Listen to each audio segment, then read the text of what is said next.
درود پڑھنے والے کا دل بھی اجلا ہو جاتا ہے، اس کے چہرے پہ بھی نور آ جاتا ہے۔ درود شریف طبع کے اندر شائستگی پیدا کرتا ہے۔ آج بہت سارے لوگ اس بات کی شکایت کرتے ہیں کہ اولادیں ان کے کہے میں نہیں ہیں اور ان کی عادات اچھی نہیں ہیں۔ اگر آپ چاہتے ہیں کہ ان کی طبع میں شائستگی اور جمال پیدا ہو جائے اور ان کی عادات میں حسن اور نکھار آ جائے تو ان کو درود کی تسبیح دو۔ نتیجہ کیا ہوگا کہ ان کی عادتیں خود بخود سنورنا شروع ہو جائیں اور آپ چند دنوں کے اندر دیکھیں گے وہ ایک اچھے اور پاکیزہ انسان کی صورت میں نشو و نما پا رہے ہیں۔ درود شریف انسان کی صلاحیتوں کو جلا بخشتا ہے، انسان کو ذکاوت، ذہانت اور اس کو فہم و ادراک کی دولتوں سے مالا مال کرتا ہے۔ درود شریف کی یہ تاثیر بھی ہے کہ اس سے زبان میں اثر اور رس آ جاتا ہے۔ کسی نے اقبال سے پوچھا تھا کہ تیرے شعروں میں یہ شہد کہاں سے آ گیا؟ جو سخن بر ہیں وہ جانتے ہیں کہ غالب کو اقبال سے بڑا شاعر سمجھا گیا ہے، جو حسن اور جو معاملہ بندی تغزل میں اور تراکیب کے استعمال میں جو حسن وہاں پایا جاتا ہے وہ اسی کا جو ہے وہ خاصہ ہے، لیکن جو عزت، جو تکریم اور جو شان اقبال کا مقصود ہوئی وہ غالب کا مقدر نہ ہو سکی۔ تو یہ بات کسی نے اقبال سے ہی پوچھا کہ یہ بات پوچھی کہ حضرت یہ بات سمجھ میں نہیں آتی کہ آپ کے شعروں میں اثر اور شیرینی کہاں سے آئی؟ تو اقبال نے جو جواب دیا وہ سننے کے قابل ہے۔ کہنے لگے کہ میں نے 1.25 کروڑ مرتبہ حضور پہ درود پڑھا ہے، تو اگر حضور پہ درود و سلام پڑھو گے تو تمہارے لہجے میں رس پیدا ہو جائے گا، تمہارے انداز میں مٹھاس پیدا ہو جائے گی اور تمہاری گفتگو کے اندر شہد گھل جائے گا اور تمہاری باتوں کی خوشبو پھیلتی چلی جائے گی۔ درود شریف کی بہت بڑی فضیلت یہ ہے کہ درود پڑھنے والا سب سے زیادہ حضور کی قربت پانے والا ہوتا ہے۔ آقا کریم نے فرمایا قیامت کے دن میرے سب سے نیڑے وہ ہوگا جو سب سے زیادہ میرے اوپر درود پڑھنے والا۔ اور اس دور موجود کے اندر درود ہی تو شناخت ہے اہل حق کی، یہی تو شناخت اور پہچان ہے اہل حق کی۔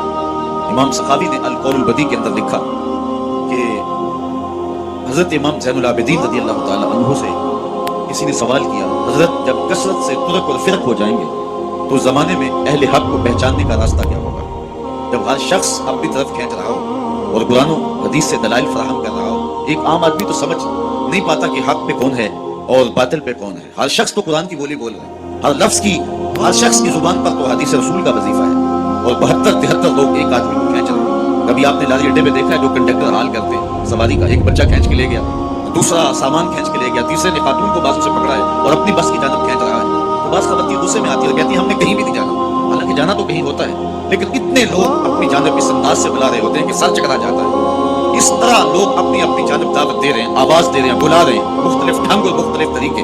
اس نے مہربانی کی امام زین العابدین سے پوچھا، حضرت جب فرق اور ترک مختلف ہو جائیں گے تو حق کو پہچاننا کس طرح سے ہوگا؟ تو حضرت امام زین العابدین نے جو جواب دیا بڑا خوبصورت تھا اور واضح لفظوں میں صریح جواب تھا۔ فرمانے لگے جو اہل السنہ ہوں گے وہ حق کی راہوں کے مسافر ہوں گے۔ سائل نے دوسرا سوال پوچھا، اگر بہت سارے لوگ اسی عنوان کے ساتھ موجود ہوں، اسی ٹائٹل کے ساتھ ہوں، تو ان میں سے پھر اصلی سنی کو پہچاننے کا طریقہ کیا ہے؟ تو سنو امام زین العابدین نے جواب کیا ملا، جواب کیا دیا، آپ کے سینے میں ٹھنڈ پڑ جائے گی اور یہاں آپ آئے ہیں تو آپ کو اپنے پہ ناز ہوگا۔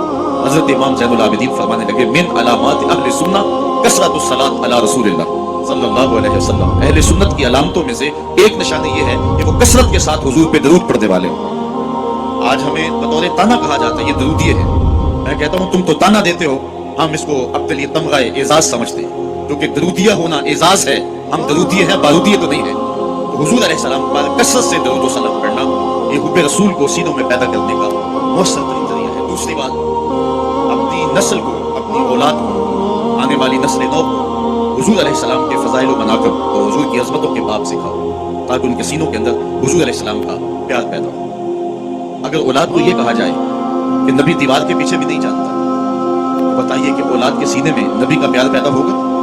اولاد آج نہیں تو کل سوال کرے گی کہ سائنس کا عروج اور بانک پن یہ ہے کہ وہ پہاڑوں کی تہوں کے اندر چھپے ہوئے سونے اور چاندی اور اس کی مقدار کو بھی دیکھ لیتے ہیں، زمین کی کوک کے اندر جو چھپا ہوا تیل ہے اور کوئلہ ہے سائنس اسے بھی دیکھ رہی ہے۔ تو کیا سائنس یہ بانک پن اور یہ عروج رکھے کہ وہ پہاڑوں کی رگوں کے اندر سونے کے ذرات کتنے فیصد ہیں یہ بھی دیکھ لے اور نبی دیوار کے پیچھے بھی نہ دیکھ پائے؟ تو آنے والی نسل کو کیا جواب دیا جائے گا؟ تو آنے والی نسل کو کہا جائے کہ ایسا نہیں ہے، اگر کسی نے یہ لکھا ہے تو اندھیرے میں بیٹھ کے لکھا ہے، بات دیوار کی نہیں ہے، اور نبی تو نبی رہا۔ نبی کے غلام حضرت عمر مسجد نبوی کے ممبر میں بیٹھے ہیں، دہامت میں جنگ ہو رہی ہے، 1 مہینے کی مسافت ہے، دیوار کیا راستے میں کئی پہاڑ کھڑے ہیں، اور حضرت ساریہ امیر لشکر